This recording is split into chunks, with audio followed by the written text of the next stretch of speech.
मानवता के सच्चे पुजारी कबीरदास जी ने अपनी वाणियों और पदों के द्वारा सदियों से सामाजिक रूढ़ियों और आडंबर की जंजीरों में जकड़े समाज को निडर होकर प्रेम और सत्य का मार्ग सुझाया।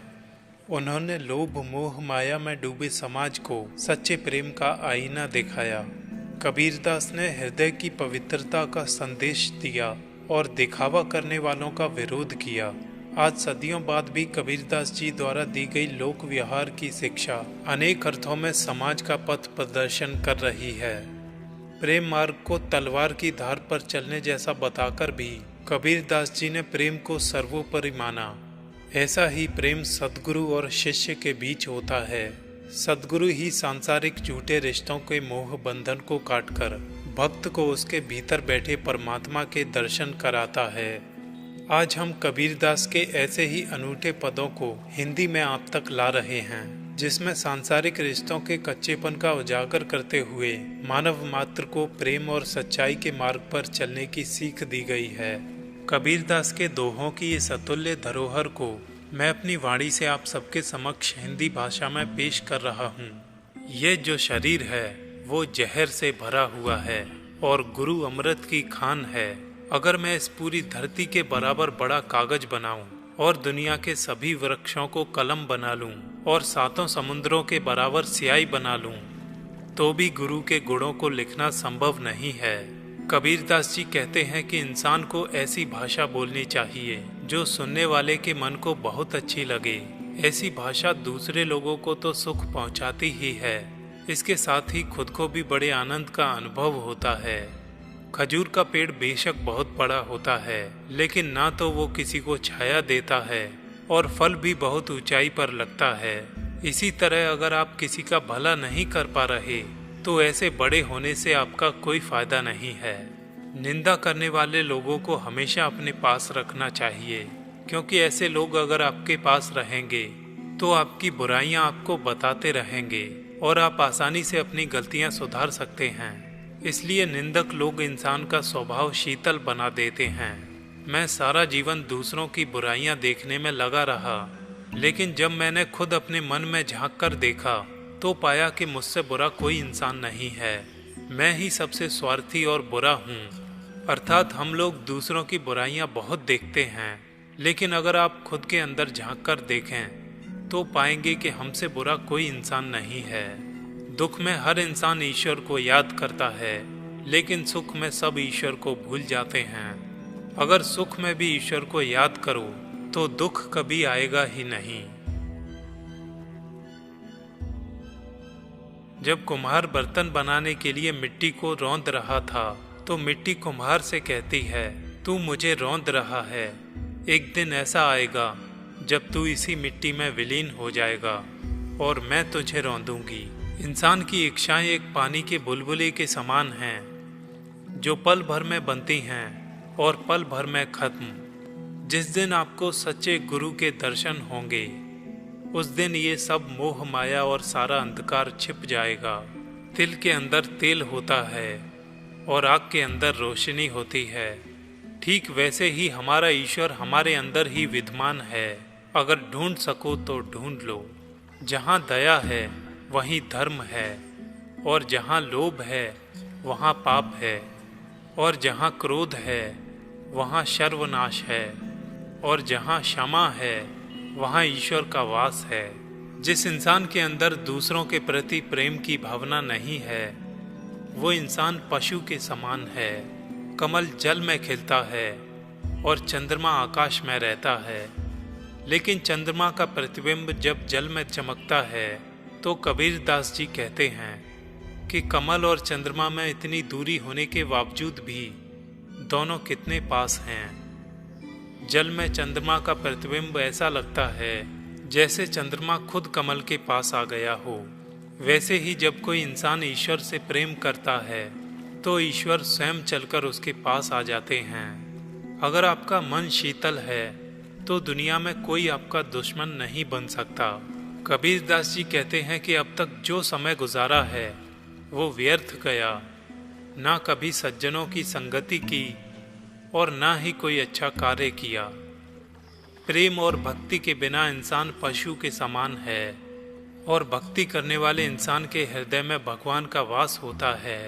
तीर्थ करने से 1 पुण्य मिलता है, लेकिन अच्छे इंसानों की संगति से 4 पुण्य मिलते हैं और सच्चे गुरु के पा लेने से जीवन में अनेक पुण्य मिल जाते हैं।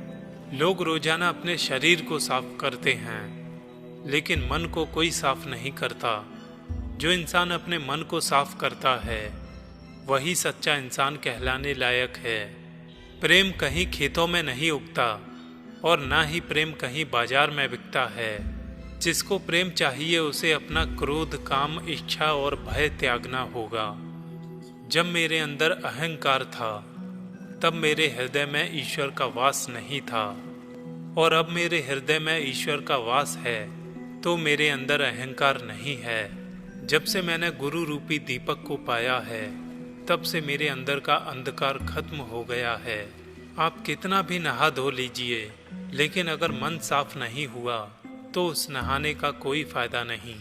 जैसे मछली हमेशा पानी में रहती है लेकिन फिर भी साफ नहीं होती। जिसको ईश्वर प्रेम और भक्ति का प्रेम पाना है उसे काम, क्रोध, भय और इच्छा को त्यागना होगा। लालची इंसान अपना काम, क्रोध, भय और इच्छा को त्याग नहीं सकता, लेकिन प्रेम पाने की उम्मीद रखता है। जो इंसान दूसरे की पीड़ा और दुख को समझता है वही सज्जन पुरुष है, और जो दूसरे की पीड़ा ना समझ सके ऐसे इंसान होने से क्या फायदा। चंद्रमा भी उतना शीतल नहीं है और बर्फ भी उतनी शीतल नहीं होती जितना शीतल सज्जन पुरुष होता है। सज्जन पुरुष मन से शीतल और सभी से स्नेह करने वाले होते हैं। जब मृत्यु का समय नजदीक आया और ईश्वर ने अपने दूतों का बुलावा भेजा तो मैं रो पड़ा, क्योंकि जो आनंद अच्छे इंसानों की संगति में है उतना आनंद तो स्वर्ग में भी नहीं होगा। शांति और शीलता सबसे बड़ा गुण है और ये दुनिया के सभी रत्नों से महंगा रत्न है। जिसके पास शीलता है उसके पास मानो तीनों लोकों की संपत्ति है।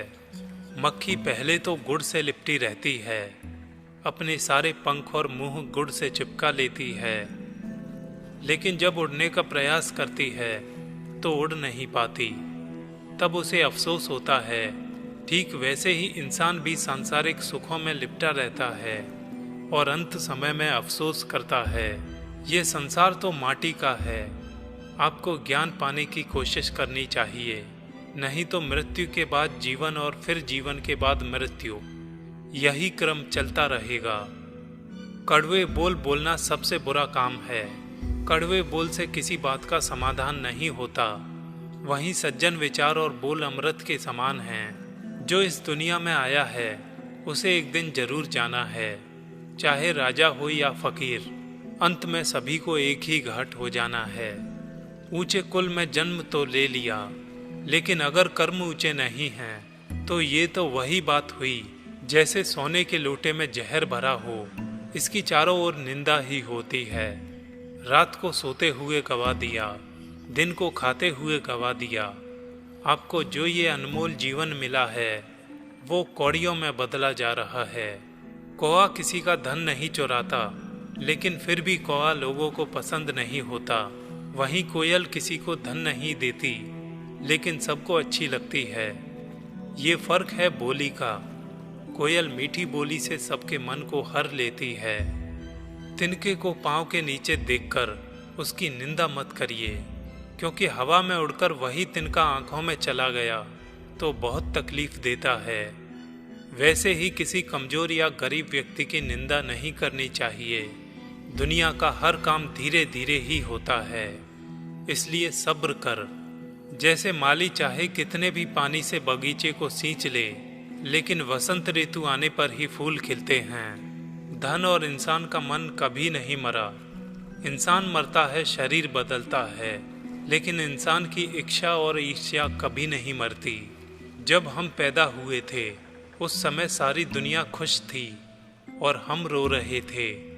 जीवन में कुछ ऐसा काम करके जाओ कि जब हम मरें तो दुनिया रोए और हम हंसें। किताबें पढ़ पढ़कर लोग शिक्षा तो हासिल कर लेते हैं, लेकिन कोई ज्ञानी नहीं हो पाता। जो व्यक्ति प्रेम का 2.5 अक्षर पढ़ ले तो सबसे बड़ा ज्ञानी वही है, वही सबसे बड़ा पंडित है।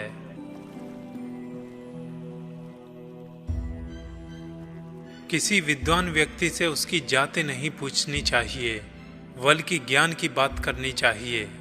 असली मोल तो तलवार का होता है, म्यान का नहीं।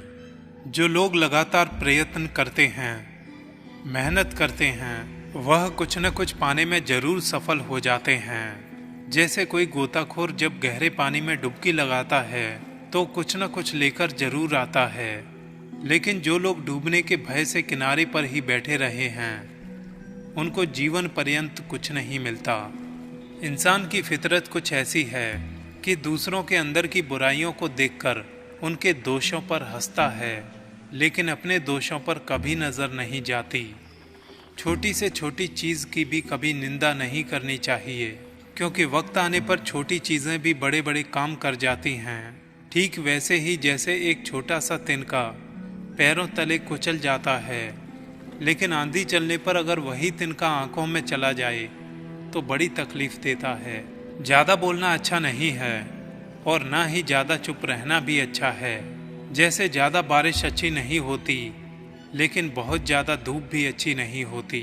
केवल कहने और सुनने में ही सारे दिन चले गए, लेकिन ये मन उलझा ही है, अब तक सुलझा नहीं है। ये मन आज तक चेता नहीं है, ये आज भी पहले ही जैसा है। मनुष्य का जन्म मिलना बहुत दुर्लभ है। ये शरीर बार बार नहीं मिलता। जैसे पेड़ से गिरा हुआ पत्ता वापस पेड़ पर नहीं लग सकता। जो व्यक्ति अच्छी वाणी बोलता है वही जानता है कि वाणी अनमोल रत्न है।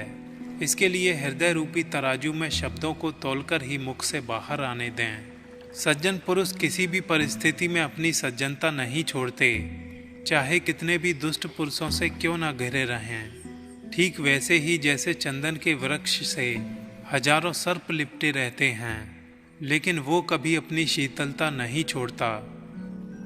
संत कबीरदास के सभी दोहे मानव सोच पर व्यंग करते प्रतीत होते हैं। संत कबीर के दोहे आपने बचपन में किताबों में पढ़े होंगे। दोहों के माध्यम से जो कबीरदास जी ने संदेश दिया है वह वाकई सोच परिवर्तित कर देने वाला है और दुनिया के असली सत्य को उजागर करने वाला है।